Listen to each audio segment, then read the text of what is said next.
Hello, friends and nonprofit leaders. It's me, Laura Zelke, your happy host of the Your Nonprofit Life podcast. You may have noticed that we've slowed our roll a little bit lately, and I just wanted to say thanks for being such a loyal listener. Right now, it's Mental Health Month, and I couldn't think of a more important way to wrap the month than talking with someone who runs an established mental health agency in Southern California. I don't know about you, but if you're like me, you're probably wondering what happens with the unaccompanied minors who found their way to the land of the free and the home of the brave, right? I mean, how does one cope when they've experienced trauma and can't afford the professional help they need to start the healing process? Let me introduce you to my next guest, because she's going to educate us about all of this and more. Teddy Valenzuela is the executive director of Amanecer Community Counseling Service in Los Angeles. She's a licensed clinical social worker and has been at Amanecer for more than 20 years, starting as a therapist and currently serving as executive director. We're going to unpack her journey over the course of this conversation, and you'll be inspired by what Teddy's been able to accomplish over the years in her different roles. As always, we'll have this and the detailed show notes page with all the links over at yournonprofitlife.com. I'm very pleased to share my conversation with the compassionate and super impactful nonprofit leader, Teddy Valenzuela.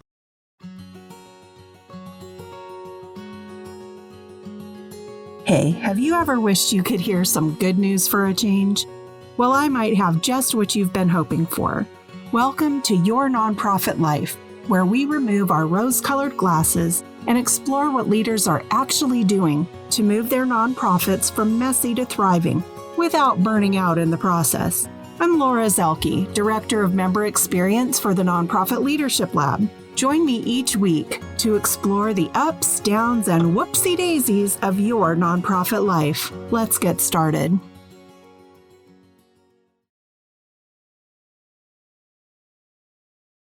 Hi, Teddy. It's so great to see you. You know, I'm so used to seeing you at the SelfCare Zooms, and we're both in our same rooms, but now we're recording a podcast together. Yeah, well, there you go. It's good to be here. Thank you. Well, I really appreciate your carving out some time out of your busy schedule to spend with me and the listeners so that we can learn more about your story. But before we get started, I have to ask, I see it looks like you have a number of, I don't know if they're bobbleheads or just little figurines of, is it presidents that are on your bookshelf? Yes, that is correct. And they're both. I have some statues and I have some bobbleheads. I collect them because on my bucket list is to go to every presidential library. And I've gone to a few.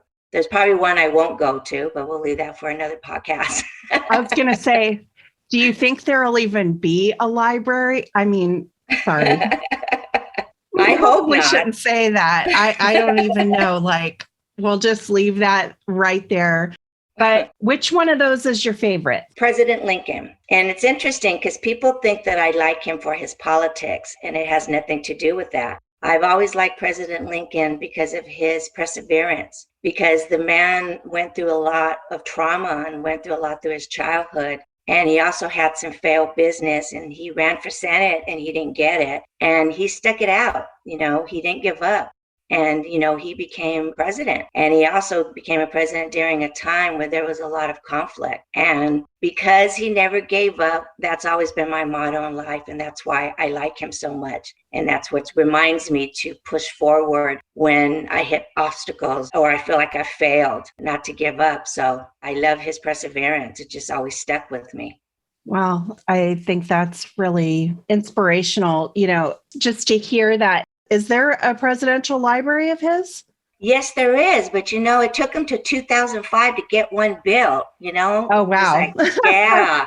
No, I have not gone, but I was going to go a few years, but I decided to wait because I'm waiting for Obama's presidential library to be done. And we're going to plan a whole trip where we can fly to Chicago and go to Obama's presidential library. And then we can take the train into Springfield because, you know, Chicago is in Illinois, right? And then we can see Lincoln. So I thought I'd just wait very patiently so I can see both in one trip.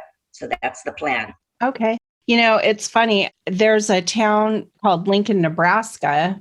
I don't know why I was thinking that his library would be there because obviously he's from Illinois.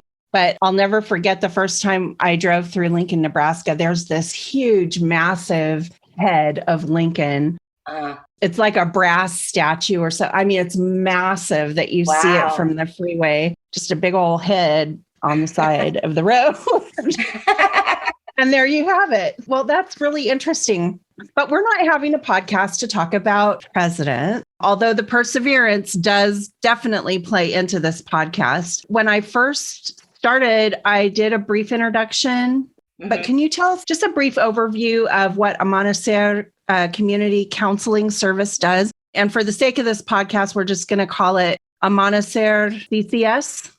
Yes. Okay. Definitely. Well, Montessori has been in existence since 1975. Actually, I turned in a grant for a trauma recovery center, and they wanted to know since 75 approximately how many clients we have serviced since then. And it was almost 500,000. And I was like, wow, that's a lot of clients in that time. That was an estimate, So that was a kind of a neat project. But basically, we provide mental health services for adults, for children's, and we also have a domestic violence clinic. We're one of the few agencies that services all three, which works out for our clients because many times the parents that come for mental health needs or medication evaluations, sometimes they have a lot of their kids that have acting out behaviors in the school, or they got some stuff that they're going through because of trauma.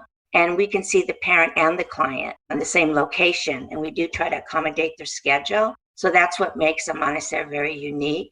But we also have school-based programs, and we also have 24/7 crisis programs for adult clinic and children's clinic. So we service a lot of clients in what they call the downtown area, Pico Union. We deal with a lot of immigrants. So a lot of our parents are only monolingual with Spanish. So about 90% of our staff have to be bilingual in order to meet the needs. But many of the clients speak the English language, but we do a lot of individual family work, group work, and we right now our significant focus is unaccompanied minors because we have a special program for them. Now you're located in Southern California, right?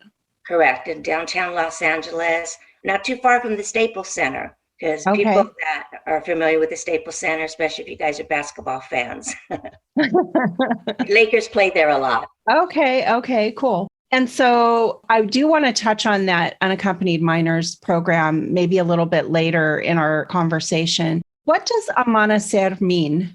It's a Spanish word for new beginnings. That became in effect in 2005. Before it was just called Community Counseling Service. Reason being because the population that we were serving, especially like in the 80s, we also did a lot of trauma work from the El Salvadorans when there was the war over there back in the 80s.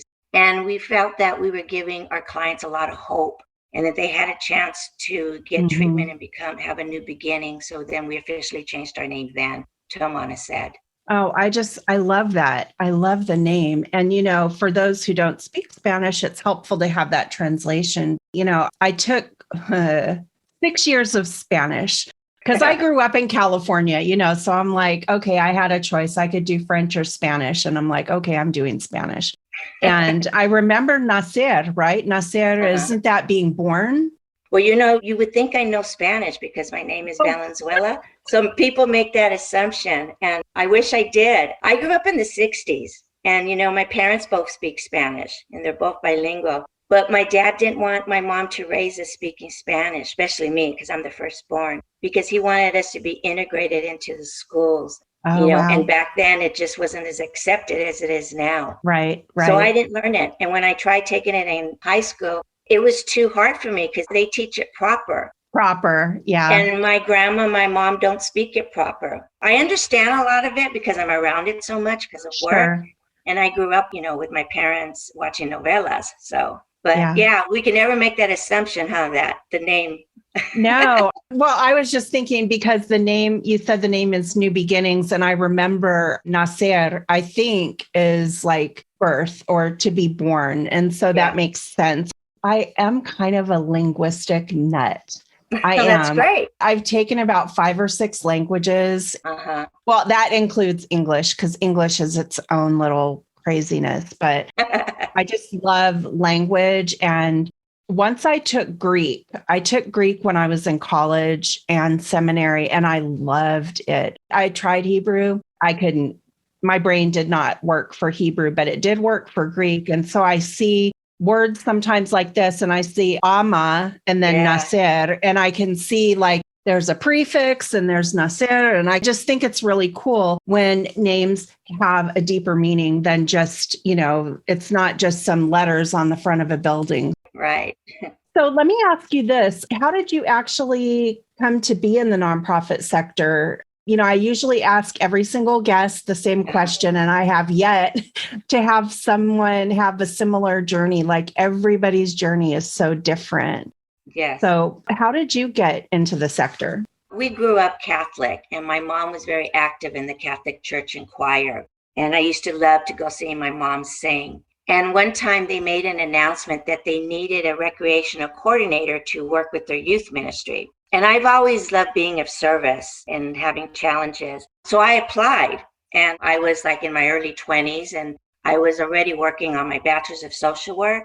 And so I did get it. And so on Sunday evenings, I would go and open up the rec center, and the youth would come, and we would have scheduled activities and just kind of hang out and have a safe place for them. And inevitably afterwards, I always ended up talking to one or two of the teens, or somebody might have needed a ride home, and they would tell me some of their problems that they might be having at school or at home. And I realized that I started having a connection to these teenagers. So then I realized that after I was done with my bachelor's, I wanted to get my master's in social work, and I wanted to focus on teenagers because a lot of people find them a difficult group, even to raise, more or less counsel. But I've always been able to relate to them and do very well with them. So they piqued my interest in me becoming more of a social worker. So I went to and got my master's degree. I was in 10 years in residential, and after 10 years, my grandmother was ill with stomach cancer,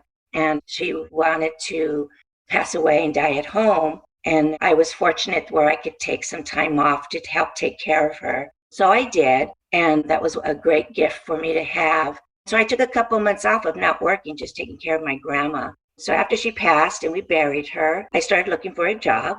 And I came across, back then it was the LA Times. We didn't, have the internet. So I called and got an interview. And because of my residential experience, they hired me as a therapist in the children's clinic. So that was my beginning of working at my first nonprofit, organization. And I've been there since. I mean, I just love, the agency, and I love what nonprofit does. Yeah, I feel your heart just listening to you talk about the work that you did with teens. I share that in my background. Uh-huh. I actually wanted to be, in my denomination, they called it like a youth minister, where you would do, kind of the same thing. You're just building the relationships with the teens and taking them to activities or fundraising so they can go to camp. And right. I loved it. Really, I did it on and off until I got married. And then once I got married, my focus shifted and I was in a different state and location. But you're right. A lot of people dread working with teens, but then there's some people like you and like me who I'm like, give me the teens. I don't do little children. So like, at our church, they might have babysitting or whatnot. I'm like, yeah, no, just stick me in with the teenagers. I'm good, because I feel like if I'm around little kids, I might mess them up.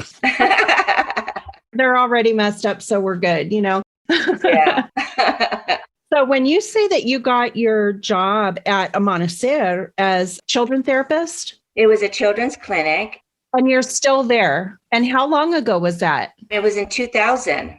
It was in 2000 when I got hired as a therapist. So I started working. That was my first teaching lesson of learning Los Angeles County Department of Mental Health contracting and learning about paperwork. So I saw some kids, and I love working with kids as well. But I was the one that would get most of the teenagers because some of the other therapists, that was kind of like my niche. But I worked there for a year as a therapist, and then they got a new contract called Children's Systems of Care, and it was a 24/7 crisis response program. It was for kids who were part of Department of Children Family Services and Probation Department. And what they needed was somebody to get this program up and going. So they came to me since I had 10 years of residential experience working with residential DCFS kids, if I could get this program up and going. And I said, sure, I love a challenge. I love program development. And Mama Montessori helped me find that. So I did. I got that up and going and was in that position. Then he made me from a therapist to a program coordinator. And it's very rewarding to see a program start from a piece of paper to when it's up and going out in the community with the program development. So I did that till 2005 when there was a need for a program director. I didn't even have to apply. They put me there, which is a whole different story as well. I just think that's cool. So many times I think that, people just assume that nonprofit leaders maybe go to college and learn nonprofit management and then they go in. And that is sometimes the case. But a lot of times leadership is built.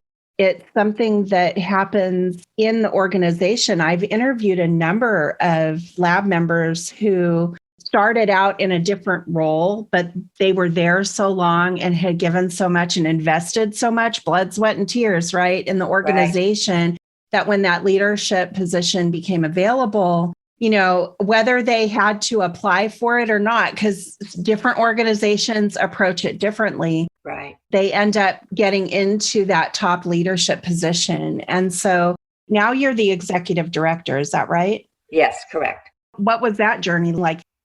Well, at the time in 2005, when they put me as children's program director, it was because the agency was going through some leadership changes and the board, they had to get rid of the executive director and the children's program director because there was some Medi-Cal fraud issues. And that was some scary times because we thought that the agency, was going to be closing. So this is where, when the board president, came to my office and he says, I'm going to put you in as acting director because I know I'm not going to have to worry about children's clinic. A part of me was very surprised and humble that he would do this to me, but there was a part of me that was fearful because I knew what we were going through. And I didn't have as much confidence in my leadership than everybody else did, but I did do it. And I think what it was for me is that I've always underestimated myself. I've always been very active and been of service, but I've always had people believe in me throughout my childhood and even growing up. That's why I truly believe that there's always that special person that's going to be there for a child or a teen that can really tap into their strength.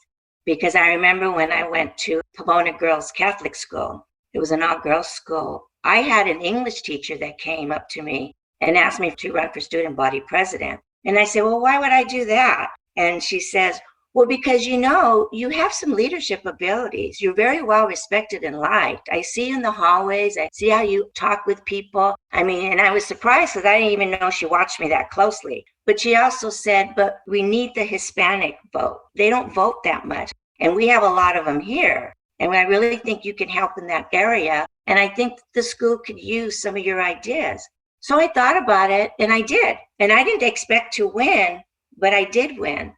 And here it was, a whole new challenge, a whole new role. And I remember when I was director thrown into this mess that Montessori was in 2005, I remembered what, Mrs. Jackson said. I still remember her name and how she believed in me. And I tell you, that really lifts you. That really helps you say, yeah, I can do it. Let me try. And that's what I did. And we survived. We didn't close. And I was the Children's Clinic Program Director for about 8 years.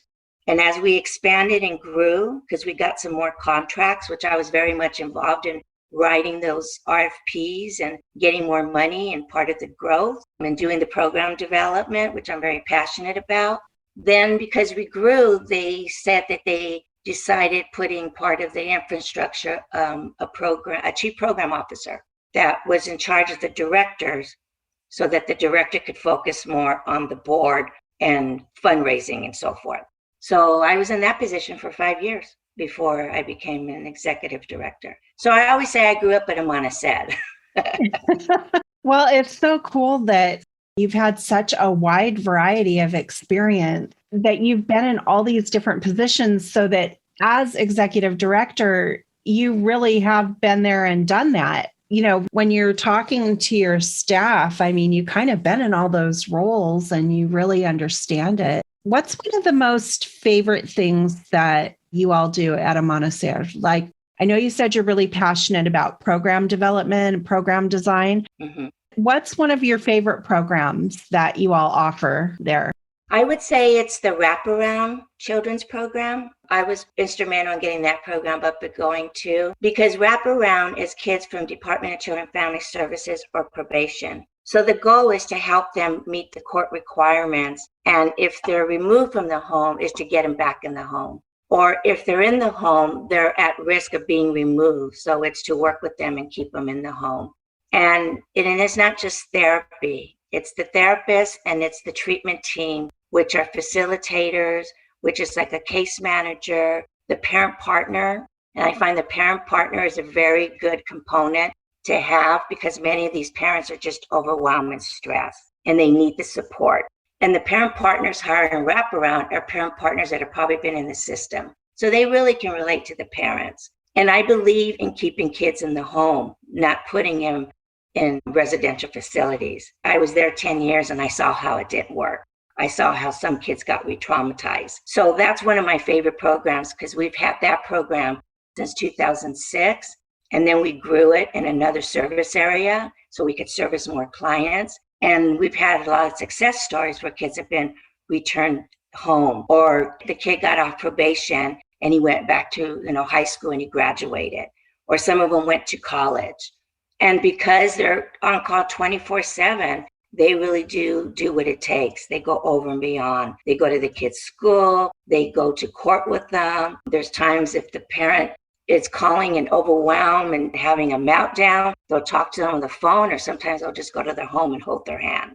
And I think that that's a lot, of what works because you have that human compassion component there of really helping the family and then helping the kids.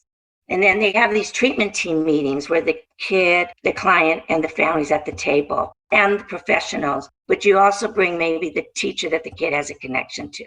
Or if he's in church, the church teacher that he's attached to. You bring them to the meeting that they've identified because that's their support system.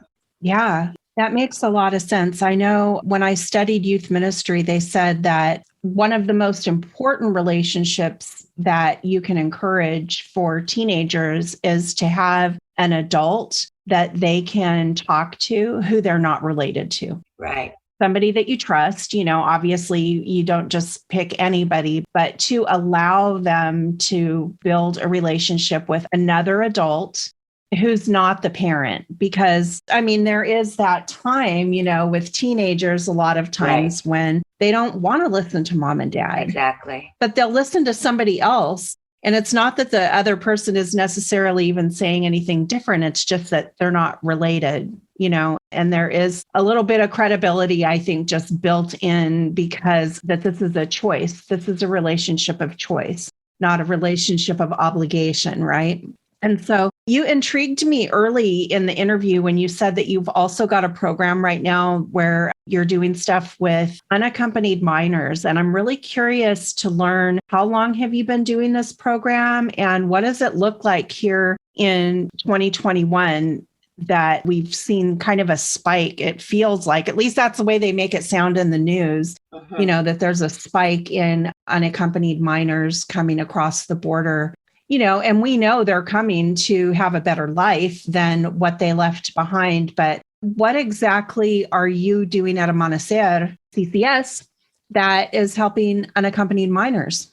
Well, for some of our funding, we have to have evidence-based practice training. So many of our clinicians are trained in trauma-focused cognitive behavioral therapy, incredible years, which helps with parenting skills, with managing and adapting practices, which you work on a dashboard and you create a graph and you work weekly with your client on dealing with depression, post-traumatic stress disorder, anxiety, which are many of our kids go through, especially because of the trauma they experience. So with that, it's been very helpful in working with the unaccompanied minor. And it first started in 2014 when we started seeing a spike back then when they were coming from Guatemala, El Salvador, Mexico, because they were leaving the gang violence, the drug lords. And it's really heartbreaking to see that many of the kids that have come here have seen their parents and their family members killed. And some of the parents that might be in hiding, they'll send their kids without the adults. They'll send them with the oldest child just because they know that if they stay there, they'll die. And they want them to have a better life and a better future. So by the time they came to us, they would be re-traumatized, by the coyotes that would take them over, being real traumatized by being sexually and physically abused. Some of them would be on trains and they would lose their leg getting caught on it. We've had families where the oldest was 14 years old and he brought his siblings and the youngest was 5. And you would find that the 5-year-old was sexually abused by the men that were supposed to keep him safe, bringing him over.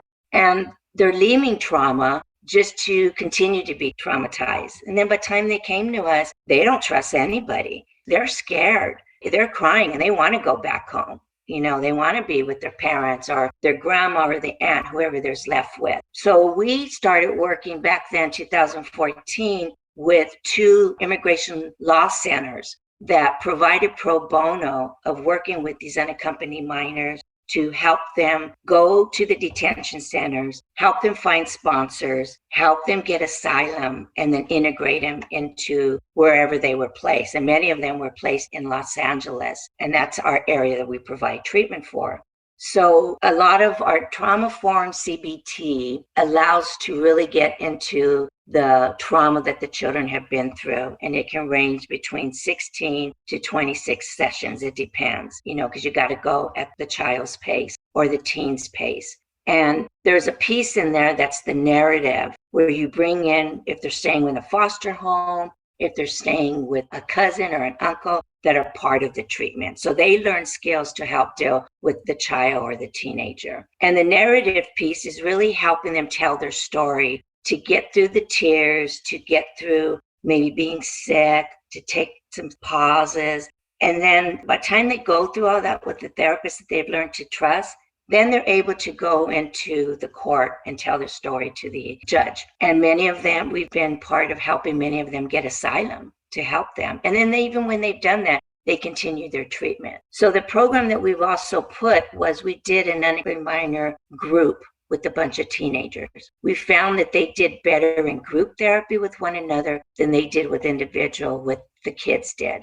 And we continued that all the way up to now. And we do the managing adapting practices, unaccompanied minor group. We do an English version and a Spanish version. And then they continue to stay in treatment with us even after group until they get asylum or they've been secure with a sponsor and hooked in with schooling or hooked in with a vocational skills center, because some of them don't want skill, they just want to learn a skill. So we started that up again when it started rising. And you're right, they are coming in waves. We are getting a lot more referrals. And again, we're dealing with the immigration courts and attorneys that do the pro bono work with the unaccompanied minor. How did they find you? What we did is the previous director told our district chief, hey, we're getting all these accompanied minors. They don't have insurance. We don't have enough funding to serve them with our county general fund because that's funding for them that don't have Medi-Cal. It's going to take a while before they get Medi-Cal, even if they're part of the system. So we had to write a proposal and we got more funding. And because we have people that are out in the schools and they're out in the community providing services, we had Esperanza Immigration Rights knew about us through the school sites. And then they reached out to executive director and say, hey, how can we work together on helping these unaccompanied minors? And then when it came back up again, we reached out to Immigration Esperanza Rights and Defenders Law Center and told them, here we are again, like we were back in 2014-15, how can we work together to help these kids? So we just revised our MOU, my Memorandum of Understanding. And right now we did sign up for our paperwork to help the kids in Long Beach Convention Center. And they're in Pomona Fairplex, because remember they took them out from Texas and they flew them and bused them over to this area because they didn't have enough room for them. Well, we have them in convention centers and we've created some safe spaces for them. They're on school campus there. We put a cafeteria there. Now they have mental health providers going there to those convention centers providing mental health services for them. And we're waiting to finalize our contract so that we'll be sending our staff there as well because of the experience we have with them. Wow. When you're not in the area, like I'm in North Carolina, And so we hear about things and then it just kind of fades because the next news story comes along and then that fades. And, you don't realize that this is still happening. Like the way that the news is presented out here, it's political. It's about, well, what's Biden going to do? And it's not really focused so much on what's being done with the children. You hear about children in cages or stuff like that, but not so much anymore. Do you know like an estimate of how many kids you guys have in these different centers? Well, right now, it's interesting because I watch the news a lot and I love politics. And as soon as I heard that they were going to the Long Beach Convention Center, I was already on the phone, reaching out. I had already taken the initiative because I knew that it was going to come down the pipeline that they were going to need providers. But right now, the Long Beach Convention Center has 2,500. My gosh. And the first 500 were just teenager girls. They put them by age groups and then they brought them in. And then they're sectioned off with the girls and the boys and by developmental age. Pomona Fairplex, they have up to 1,000 right now, but they can house up to 2,500. Oh my gosh. And they feel that by mid-June, they'll be filled. But as Long Beach and Fairplex, as they're working with these unaccompanied minors, because they don't want them there more than 60 days, us providers and the law centers are working on getting them sponsors and working and getting them in the schools and stuff, working with the courts and helping with the flow. So as some flow out, some will flow in. Because the Biden administration, they are with the Homeland Security, they're working really hard to get those kids out of being in Border Patrol. Because they go to Border Patrol first, and then they got to go to Homeland Security. Then they got to go to the health center. There's a lot of systems involved. And then they can, once they're with us, then we can really work on getting them and finding them. A sponsorship is usually families that they know. They come with the numbers on their hand or their arm or a piece of paper. This is who you contact when you get there. So we try to help connect them with families. Those who come with nothing is when we try to find sponsors and put them in our foster home, or sponsors that are willing to temporarily have them until we can find something permanent. Because they're better with the family than they are better in those centers. Because right now, those convention centers, they just have cots and a little desk, and they have like their little cubicles, but they really don't have privacy. That's not ideal for them to live permanently. That's just for us to get them from being so cramped. Yeah. And many of them, they did get COVID. So we also had to work and get them well. Yeah, so that's another passion of mine, is working with these unaccompanied minors. There's a lot of teens, and there's a lot of teens that are parentified because they're the oldest. And a lot of them came with their siblings and helped them come over. And there's some sad, very disheartening stories that we've had to hear that these kids have gone through. I can only imagine. And so when you're finding sponsors for the kids, do you all try and keep the family units together, the siblings together, or do you kind of have to split them up?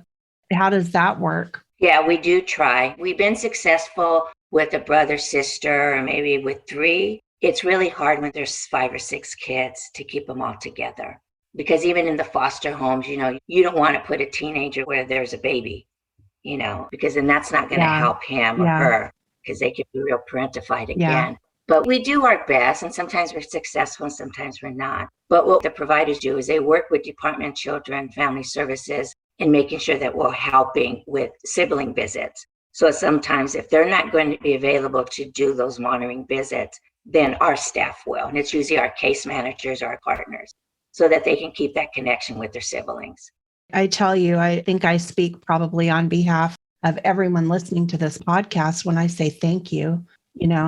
Thank you. Yeah, thank you so much for the work, because it takes a special person to see the need, and it takes a special person to actually know what to do to help, and to get the kids in a place where they can heal and be cared for and, just get on with their lives. And I just want to thank you for that. It's overwhelming. And I know that's not everybody, right? But that's just what you've got just in the Southern California, LA, Long Beach, Pomona area there. Right. Yeah.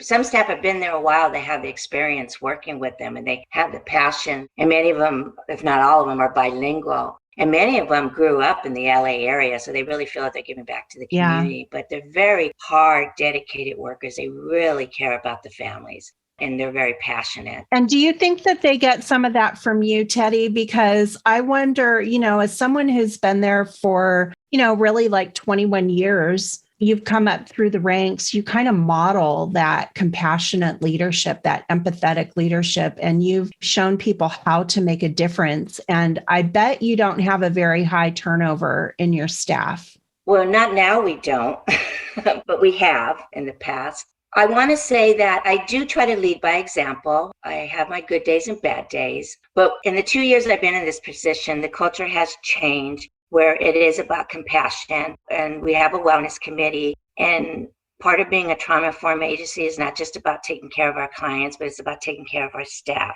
Thank you. Say that again. Say that again. It's so important. I think people forget, right? Oh my gosh. Yeah, no, you've got to take care of our staff, and because they deal with a lot, and they need to have a place where they can do debriefing and where they can get trainings on vicarious trauma and compassion fatigue. So our wellness committee, right now, they've been doing great with Microsoft Teams of bringing in people like a comedian that they could have on Zoom so they can take a break and laugh. Last week, they brought in products out of coffee and different oils. They made a soft scrub so that they can do a scrub when they want to relax. So we've done things like that. But when we been in the clinic before COVID, we did, healthy eating, and we did where we would bring in dirt and little flower pots and paint your little pot and put a little plant in it, just so people could take a break and find some time. We brought massage equipments in and put little, essential oils and some soft music, and people could check out and be in there for 30 minutes, because we really have to encourage that they take care of themselves, because the self-care is important, because if they don't, they're not going to be as available to their clients, so. Yeah. We definitely have that as part of our agency, is trauma-informed care and a wellness committee. Yeah. And I think something that's interesting that happened with COVID for us at the lab, we brought in Noelani back in, I think she started just a couple weeks before COVID was declared coming in, but she has a degree in psychology and a master's. And, she immediately was like, we need to do self-care. And so we're like, okay, so we'll do it every other week, for a couple months and see how it goes. And then it was like, no, we kind of need to keep going because COVID is still going. And then it was like, let's just do it every week and we'll just take turns. And it's really become an essential part of the lab, really, of the village, that we're just, offering a Zoom every Friday at 4:00 that people can come in and just take an hour, just like an hour. And what do? I don't know. Sometimes we just share with each other what's going on. Sometimes, we laugh or watch a funny video, or who even knows. It's encouraging and it's relaxing. Sometimes we do deep breathing, but, I can see, just even listening to you talk about the importance of taking care of your people, that's kind of something that has become a passion for us too. Like, Noelani and I, we might be at the same self-care. Well, only one of us is leading it. The other one is there because we need the self-care ourselves too. Right. We have to take care of ourselves as well. So I love the fact that you're modeling that for your people. And it sure sounds like you have a lot going on there. Are you growing? Yes, we are growing, because I applied through the state for victims of crime for a 2-year grant for Trauma Recovery Center, a total of $4 million, because we have a domestic violence program, but there's always violence that we deal with in children's clinic and adult clinic as well. So there's definitely a need for that. I applied for a Partnerships for Families, a contract with the Department of Children and Family Services. So we're in service area 4, so I can expand services in service area 6, because we only have one program out there. So yeah, I would say that we're expanding. I also applied for a drug Medi-Cal certification, so we can also provide substance abuse. But this is all part of the 5-year strategic plan, because we know these things take time. But like I said, I love program development. And the more programs you have, the more you can service the community. And there's such a need, Yeah. in downtown Los Angeles area, period. And LA County is very big. It's Yeah. got 8 spas. We have a lot of people. So yeah, we're growing. And at some point, I know I'll need some help, and we might need to bring back the chief program officer position, which would be Yeah. great, because I didn't fill that position right away because the agency went through some stuff. When I applied for the executive director, they didn't hire me at first. They hired somebody from the outside because she had more fundraising experience, than I did. And that was okay. I accepted it. That's part of that Lincoln thing, that perseverance. You're not always going to get it the first time. But, my job was to be supportive and help the executive director. It wasn't my fault she didn't listen. So, Yeah. but I stuck it out, and I'm glad I did. There was some times I thought I needed to move on, but, I have a higher power that I believe in, and I try not to make rash decisions. I try to wait at least 30 days, because something could change in between that. Because inevitably the decision I made 29 days ago might not be the same decision I make now. And I've learned that. That is smart. I stuck it out. So when she kind of blew up the place and the board said she needed to move on, and I kind of moved in, and we've had some cleanup to do. So my first year was survival and cleaning up.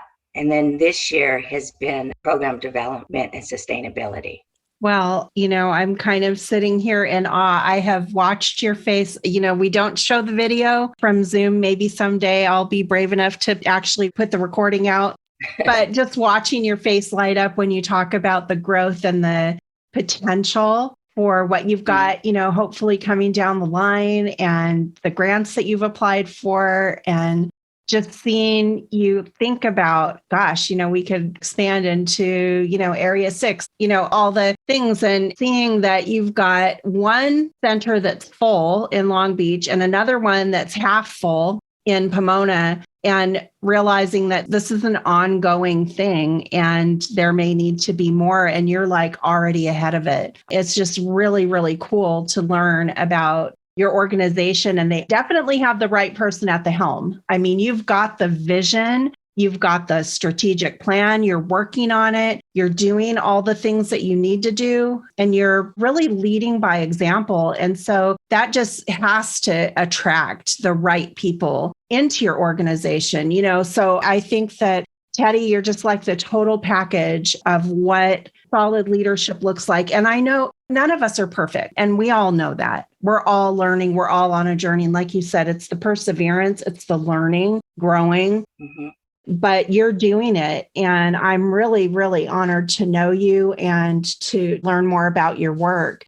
And so what would be a good way for people to get in touch with you, or like if they wanted to connect someone with your organization? I know we have listeners out in the LA area. Oh, and I wanted to ask you too, when you're finding sponsors for kids who came with no one, you pretty much limited to choosing sponsors from California, or can you find sponsors from out of state? Well, we haven't done anything for out of state. We've always done it in California, but I think that's something we can explore.